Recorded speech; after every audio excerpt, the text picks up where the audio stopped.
This is section 10.3, and today we're going to be talking about properties of chords. So these are segments that are inside the circle that have their end points on the circle. So first we're going to jump over to our card. We have three different boxes for these. Two are combined into one. But the first box is talking about these chords, and anytime you have two chords that are equal, that also means that their arcs are equal. So if the chords are the same, then the arcs on the outside have to be the same. I'm just going to put two little tick marks there. You're saying that that arc is the same length as that arc. So two minor arcs are congruent if and only if, using that notation from first semester, their corresponding chords are congruent. So to kind of give you, I'll do that pencil part again, kind of the shortcut of it. BA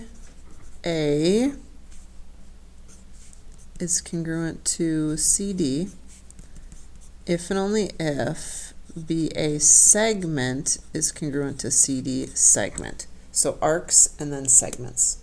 And these are the chords that we're talking about. The next picture is talking about a diameter inside the circle and then it being perpendicular to a chord. So one way it says that if the chord is the perpendicular bisector of another chord, then it's a diameter. The other one says if it's a diameter and it's perpendicular, then it bisects the chord in its arc. So I'm just going to kind of summarize those two together. This is not the official wording of this theorem, but it's just kind of the summary of what's happening. So if a diameter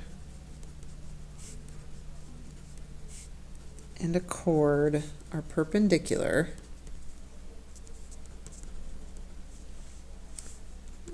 then the chord was cut in half.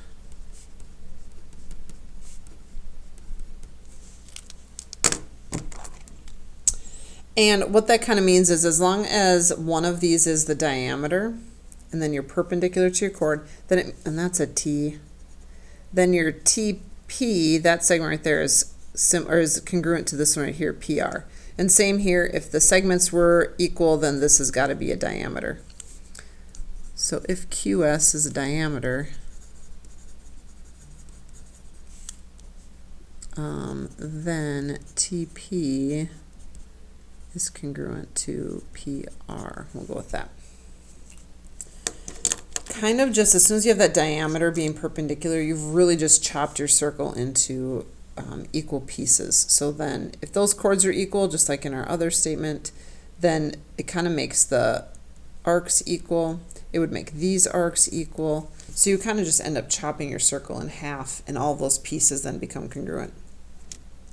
Your last one says two chords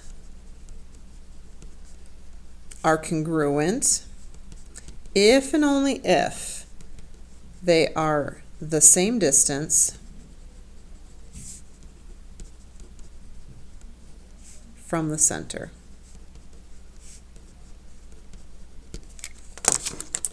So in pencil, so two chords are congruent. So AB is a chord. That could be congruent to CD if and only if they are the same distance from the center. So that means that FE has to be the same as GE. And this is a lot of words, a lot of theorem, but once we get into some examples, I think you're going to find out they're kind of easy to do. Hopefully, that's what you find. So our first example says, in this diagram, we've got, that's supposed to be an arc, that's supposed to be an arc. And so is that. So the first one says AB is 110. So AB, shortest distance possible, and we have a curved arc, so that means the outside of the circle, so that's 110.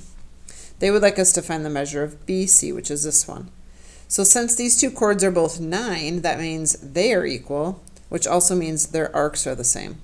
So X has to be 110, or the measure of the arc BC has to be 110.